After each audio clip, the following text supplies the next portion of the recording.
Hi friends, welcome to ಆದರ್ಸ್ kitchen. ಬನ್ನಿ friends, ಇವತ್ತಿನ ವಿಡಿಯೋದಲ್ಲಿ ಉದ್ನಿಟ್ಟು ಅಂದರೆ ಮೆಂತ್ಯ ಮುದ್ದೆನ ಹೇಗೆ ಮಾಡೋದು ಅಂತ ನೋಡೋಣ. ಅದಕ್ಕಿಂತ ಮುಂಚೆ ನಮ್ಮ ಚಾನಲ್ಗೆ ಸಬ್ಸ್ಕ್ರೈಬ್ ಮಾಡಿರೋರು ಎಲ್ರಿಗೂ ಥ್ಯಾಂಕ್ಸ್. ಸಬ್ಸ್ಕ್ರೈಬ್ ಮಾಡದೆ ವಿಡಿಯೋನ ನೋಡ್ತಾ ಇದ್ರೆ ಈಗಲೇ ಸಬ್ಸ್ಕ್ರೈಬ್ ಮಾಡ್ಕೊಳ್ಳಿ. ಈಗ ಉದ್ನಿಟ್ಟು ಅಥವಾ ಮೆಂತ್ಯದ ಸಿಹಿ ಮುದ್ದೆ ಅಂತಲೇ ಹೇಳ್ತಾರೆ. ಅದನ್ನು ಹೇಗೆ ಮಾಡೋದು ಅಂತ ನೋಡೋಣ. ನಾನಿಲ್ಲಿ 1 kg ಆಗೋವಷ್ಟು ಮೆಂತ್ಯನ ತೊಗೊಂಡಿದ್ದೀನಿ. 1 kg ಉದ್ದಿನ ಬೇಳೆನ ತೊಗೊಂಡಿದ್ದೀನಿ. ಅಂದರೆ ಸಿಪ್ಪೆ ಇರೋ ಅಂಥದ್ದು. ನೀವು ಉದ್ದಿನ ಕಾಳಾದರೂ ತೊಗೋಬೋದು, ಬೇಳೆನಾದರೂ ತೊಗೋಬೋದು. ಸಿಪ್ಪೆ ಇರೋ ಅಂಥದ್ದೇ ಹಾಕೊಳ್ಳಿ. ನಾನಿಲ್ಲಿ 1 kg ಆಗೋವಷ್ಟು ಅಕ್ಕಿನ ತೊಗೊಂಡಿದ್ದೀನಿ. ನೋಡಿ, ನಾನು ಸೊಸೈಟಿ ಅಕ್ಕಿನೇ ತೊಗೊಂಡಿದ್ದೀನಿ. 1 kg ಆಗೋವಷ್ಟು ನಾನು ತೊಳೆದು ಒಣಗಿಸಿ ಇಟ್ಕೊಂಡಿರೋ ಅಂಥ ಸೊಸೈಟಿ ಅಕ್ಕಿನ ತೊಗೊಂಡಿದ್ದೀನಿ. ಮತ್ತು ನಾನಿಲ್ಲಿ 2 kg ಆಗೋವಷ್ಟು ಗೋಧಿನ ತೊಗೊಂಡಿದ್ದೀನಿ. ನಾನು ನಾರ್ಮಲ್ ಗೋಧಿನ ತೊಗೊಂಡಿದ್ದೀನಿ. ನಿಮಗೆ ಜವೆ ಗೋಧಿ ಏನಾದ್ರು ಸಿಕ್ಕಿದ್ರೆ ಜವೆ ಗೋಧಿ ಹಾಕೊಂಡ್ರೆ ಇನ್ನೂ ಚೆನ್ನಾಗಿರುತ್ತೆ. ಈಗ ಇದೆಲ್ಲದನ್ನು ಚೆನ್ನಾಗಿ ಹುರ್ಕೋಬೇಕು. ನಾನು ಇಲ್ಲಿ 1 kg ಆಗೋವಷ್ಟು ಮೆಂತ್ಯನ ಹಾಕೊತಾ ಇದ್ದೀನಿ. ಮೆಂತ್ಯನೂ ಅಷ್ಟೇ ಚೆನ್ನಾಗಿ ಕಲರ್ ಬರೋ ಥರ ಚೆನ್ನಾಗಿ ಹುರ್ಕೋಬೇಕು. ನೀವು ಚೆನ್ನಾಗಿ ಹುರಿದಿಲ್ಲ ಅಂದ್ರೂ ಹಿಟ್ಟು ಬೇಗನೆ ಹಾಳಾಗುತ್ತೆ ಮತ್ತು ಮುದ್ದೆನೂ ಕೂಡ ಚೆನ್ನಾಗಿ ಬರಲ್ಲ. ನೋಡಿ, ಚೆನ್ನಾಗಿ ಮೀಡಿಯಂ ಫ್ಲೇಮಲ್ಲಿ ಇಟ್ಕೊಂಡು ಮೆಂತ್ಯ ಎಲ್ಲ ಕೆಂಪು ಆಗಬೇಕು, ಕಲರ್ ಚೇಂಜ್ ಆಗುತ್ತೆ, ಅಲ್ಲಿವರೆಗೂ ಚೆನ್ನಾಗಿ ಹುರ್ಕೋಬೇಕು. ನೋಡಿ, ಕಲರ್ ಚೇಂಜ್ ಆಗಿದೆ ಮೆಂತ್ಯದಲ್ಲಿ, ನಿಮಗೆ ಕಾಣಿಸ್ತಾ ಇದೆ. ಈ ಥರ ಕಲರ್ ಚೇಂಜ್ ಆಗೋವರೆಗೂ ಮೆಂತ್ಯನ ಚೆನ್ನಾಗಿ ಹುರ್ಕೋಬೇಕು.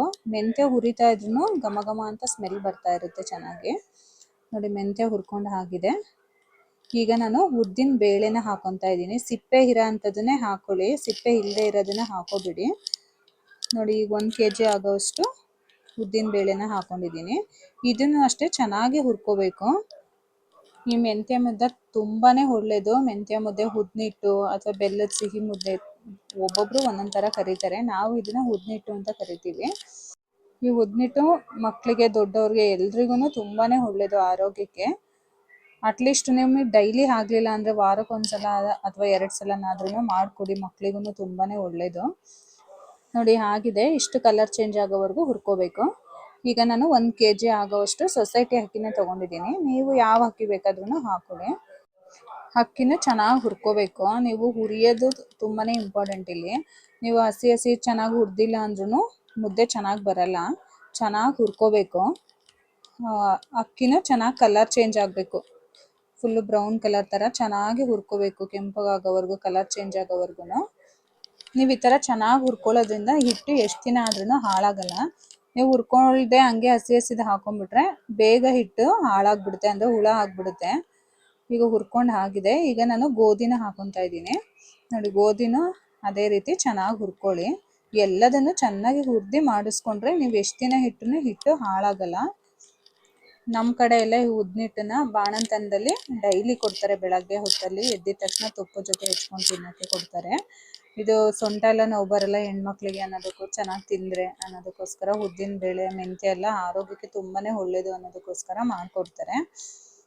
ಮಕ್ಳಿಗೂ ತುಂಬಾ ಒಳ್ಳೆಯದು. ಮಕ್ಳಿಗೂ ವಾರಕ್ಕೆ ಅಟ್ಲೀಸ್ಟ್ ಒಂದು 2-3 ಸಲನಾದ್ರೂ ಮಾಡಿಕೊಡಿ. ಮಕ್ಳಿಗೂ ತುಂಬ ಒಳ್ಳೆಯದು ಆರೋಗ್ಯಕ್ಕೆ. ನೀವು ತಿನ್ನಿ, ದೊಡ್ಡವ್ರು ತಿಂದ್ರೂ ಒಳ್ಳೆಯದು. ಇದನ್ನು ಸಾಂಬಾರ್ ಜೊತೆ ಎಲ್ಲ ತಿನ್ನಬಾರ್ದು, ತುಪ್ಪದ ಜೊತೆನೇ ತಿನ್ನಬೇಕು. ಹುರಿದಿರೋದೆಲ್ಲ ನಾನು ಒಂದೇ ಬಾಕ್ಸಿಗೆ ಹಾಕೊಂಡಿದ್ದೀನಿ. ನೋಡಿ, ಒಂದೇ ಬಾಕ್ಸಿಗೆ ಹಾಕಿ ಚೆನ್ನಾಗಿ ಈ ಥರ ಮಿಕ್ಸ್ ಮಾಡ್ಕೊಳ್ಳಿ. ಮಿಕ್ಸ್ ಮಾಡಿ ಆದಮೇಲೆ ಇದು ಫುಲ್ಲು ತಣ್ಣಗಾಗಬೇಕು, ಬಿಸಿ ಬಿಸಿ ಇರಬಾರ್ದು. ಫುಲ್ಲು ತಣ್ಣಗಾದ್ಮೇಲೆ ಮಿಷನಿಗೆ ಹಾಕಿಸ್ಬೇಕು. ನೋಡಿ, ನಾನು ಮಿಷನಿಗೆ ಹಾಕ್ಸ್ಕೊಂಡು ಬಂದಿದ್ದೀನಿ. ಇವಾಗ ಹಿಟ್ಟು ಫುಲ್ಲು ತಣ್ಣಗಾಗಿದೆ, ಅದನ್ನು ಒಂದ್ರೆ ಆಡ್ಕೊತಾ ಇದ್ದೀನಿ. ಹಿಟ್ಟನ್ನು ಫುಲ್ಲು ತಣ್ಣಗಾದ್ಮೇಲೆ ಒಂದ್ರೆ ಆಡಬೇಕು. ನೋಡಿ, ಚೆನ್ನಾಗಿ ಬಂದಿದೆ ಹಿಟ್ಟು. ಇದನ್ನು ಹೇಗೆ ಮುದ್ದೆ ಮಾಡೋದು ಅಂತ ನೋಡೋಣ. ನಾನಿಲ್ಲಿ 2 ಬಟ್ಲಾಗೋವಷ್ಟು, ನೀವು ಬಟ್ಲಲ್ಲಾರ ಮೆಜರ್ಮೆಂಟ್ ತೊಗೊಳ್ಳಿ ಅಥವಾ ಲೋಟದಲ್ಲಾದ್ರೂ ತೊಗೊಳ್ಳಿ. ನಾನಿಲ್ಲಿ ಬಟ್ಲಲ್ಲಿ ತೋರಿಸ್ತಾ ಇದ್ದೀನಿ. ನಾನಿಲ್ಲಿ 4 ಬಟ್ಲಾಗೋವಷ್ಟು ನೀರನ್ನ ತೊಗೊತಾ ಇದ್ದೀನಿ. ನಾನು ತೋರಿಸ್ತೀನಲ್ಲ ನಿಮಗೆ, ಅದೇ ಬಟ್ಲಲ್ಲಿ 4 ಬಟ್ಲು ನೀರು ಹಾಕೊತಾ ಇದ್ದೀನಿ. ನಾನಿಲ್ಲಿ ಬೆಳಗ್ಗೆ ಟಿಫನಿಗೆ ಮಾಡ್ತಾ ಇದ್ದೀನಿ. 3 ಜನಕ್ಕೆ ಆಗೋಷ್ಟು ಮಾಡ್ತಾ ಇದ್ದೀನಿ, ಅಂದರೆ 3 ಮುದ್ದೆನ ಮಾಡ್ತಾ ಇದ್ದೀನಿ. ನೀವು ಎಷ್ಟು ಜನಕ್ಕೆ ಮಾಡ್ಕೋಬೇಕು ಅನ್ನೋದನ್ನ ನೋಡಿ ಮಾಡ್ಕೊಳ್ಳಿ. ಆಮೇಲೆ ಇದಕ್ಕೆ ನಾನು 4 ಕಪ್ಪಿಗೆ 1 ಕಪ್ಪಷ್ಟು ಬೆಲ್ಲನ ಹಾಕೊತಾ ಇದ್ದೀನಿ. ನೀವು ಸ್ವೀಟಾಗಿ ಮಾಡ್ಕೋಬೇಕು ಅಂದರೆ ಬೆಲ್ಲನ ಹಾಕೊಳ್ಳಿ, ಅಥವಾ ಸ್ವೀಟ್ ತಿನ್ನಲ್ಲ, ಶುಗರ್ ಇದೆ ಆ ಥರ ಅನ್ನೋರು ನೀವು ಉಪ್ಪು ಹಾಕೊಂಡೇ ಮಾಡ್ಕೋಬೋದು. ನಾನು 4 ಕಪ್ಪಿಗೆ ಅದೇ ಕಪ್ಪಲ್ಲಿ 1 ಕಪ್ಪು ಬೆಲ್ಲನ ಹಾಕೊಂಡಿದ್ದೀನಿ. ನಮ್ಮನೆಯೆಲ್ಲ ಉಪ್ಪು ಹಾಕೊಂಡೆಲ್ಲ ತಿನ್ನಲ್ಲ ಯಾರೂ, ಬೆಲ್ಲದಲ್ಲೇ ಇಷ್ಟಪಡ್ತಾರೆ. ಹಾಗಾಗಿ ನಾನು ಬೆಲ್ಲ ಹಾಕಿನೇ ಮಾಡ್ತಾ ಇದ್ದೀನಿ. ನೀವು ಬೆಲ್ಲ ತಿನ್ನಲ್ಲ ಅನ್ನೋದಿದ್ರೆ ಉಪ್ಪು ಹಾಕೊಂಡು ಕೂಡ ಮಾಡ್ಕೋಬೋದು. ಬೆಲ್ಲ ಎಲ್ಲ ಚೆನ್ನಾಗಿ ಕರ್ಗದ್ಮೇಲೆ ನೀವು ಒಂದ್ಸಲ ಸೋಸ್ಕೋತೀನಿ ಅನ್ನೋದಿದ್ರೆ ಸೋಸ್ಕೋಬೋದು. ಸಣ್ಣ ಸಣ್ಣ ಕಲ್ಲು ಆ ಥರ ಗಲೀಜ್ ಏನಾರ ಇರುತ್ತೆ ಅನ್ನೋದಿದ್ರೆ. ನಾನು ಬೆಲ್ಲ ಚೆನ್ನಾಗಿದೆ ಅನ್ನೋದಕ್ಕೋಸ್ಕರ ನಾನೇನು ಸೋಸ್ಕೊತಾ ಇಲ್ಲ ಇಲ್ಲಿ. ನೋಡಿ ನೀರು ಕುದಿಯೋಕ್ಕೆ ಸ್ಟಾರ್ಟ್ ಆಗಿದೆ. ಈಗ 4 ಕಪ್ಪು ನೀರಿಗೆ ನಾನಿಲ್ಲಿ 2 ಕಪ್ಪಷ್ಟು ಹಿಟ್ಟನ್ನು ಹಾಕ್ಕೊತಾ ಇದ್ದೀನಿ. ಅಳತೆನ ನೀಟಾಗಿ ಅಳತೆ ಪ್ರಮಾಣದಲ್ಲಿ ಮಾಡಿಕೊಂಡ್ರೆ ಮುದ್ದೆ ತುಂಬ ಚೆನ್ನಾಗಿ ಬರುತ್ತೆ. 4 ಕಪ್ಪು ನೀರಿಗೆ 1 ಕಪ್ಪಷ್ಟು ಬೆಲ್ಲನ ಹಾಕೊಂಡಿದ್ದೀನಿ. 2 ಕಪ್ಪಷ್ಟು ಹಿಟ್ಟನ್ನ ಹಾಕೊತಾ ಇದ್ದೀನಿ. ಈ ಅಳತೆಲಿ ನೀವು ಮಾಡಿದ್ರೆ ಮುದ್ದೆ ತುಂಬ ಚೆನ್ನಾಗಿ ಬರುತ್ತೆ. ನಿಮಗೆ ಗಟ್ಟಿನೂ ಆಗಲ್ಲ, ತೀರಾ ತೆಳ್ಳಗೂ ಆಗಲ್ಲ, ಚೆನ್ನಾಗಿ ಬರುತ್ತೆ.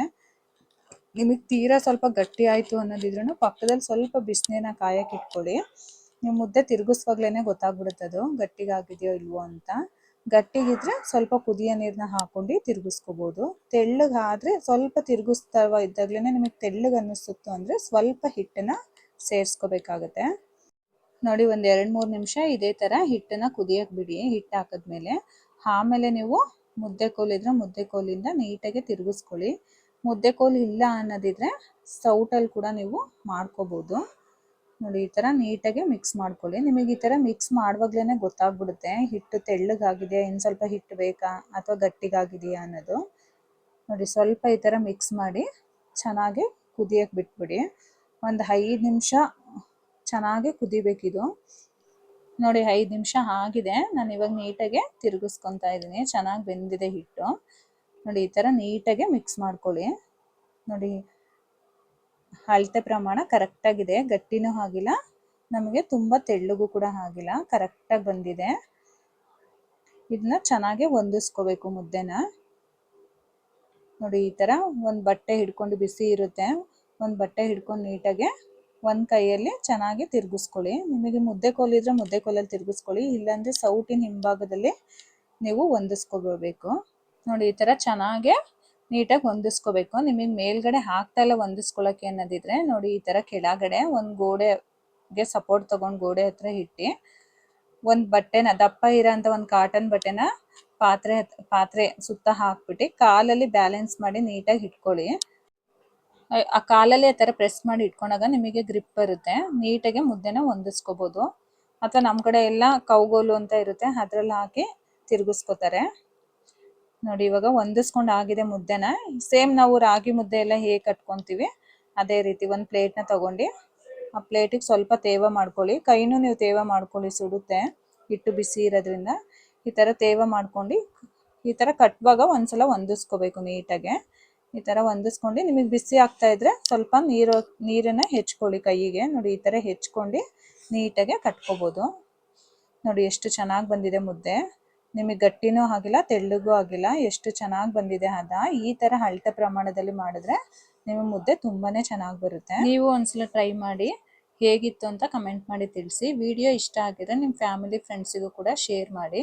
ಮತ್ತೆ ಒಂದು ಹೊಸ ರೆಸಿಪಿ ಜೊತೆ ಮುಂದಿನ ವಿಡಿಯೋದಲ್ಲಿ ಸಿಗ್ತೀನಿ. Thank you for watching. ಈ ವಿಡಿಯೋ ನಿಮಗೆ ಇಷ್ಟ ಆಗಿದ್ರೆ ಲೈಕ್ ಮಾಡಿ, ಶೇರ್ ಮಾಡಿ, ಸಬ್ಸ್ಕ್ರೈಬ್ ಮಾಡಿ, ಮತ್ತೆ ಬೆಲ್ ಹೊಡೆಯೋದನ್ನ ಮರಿಬೇಡಿ.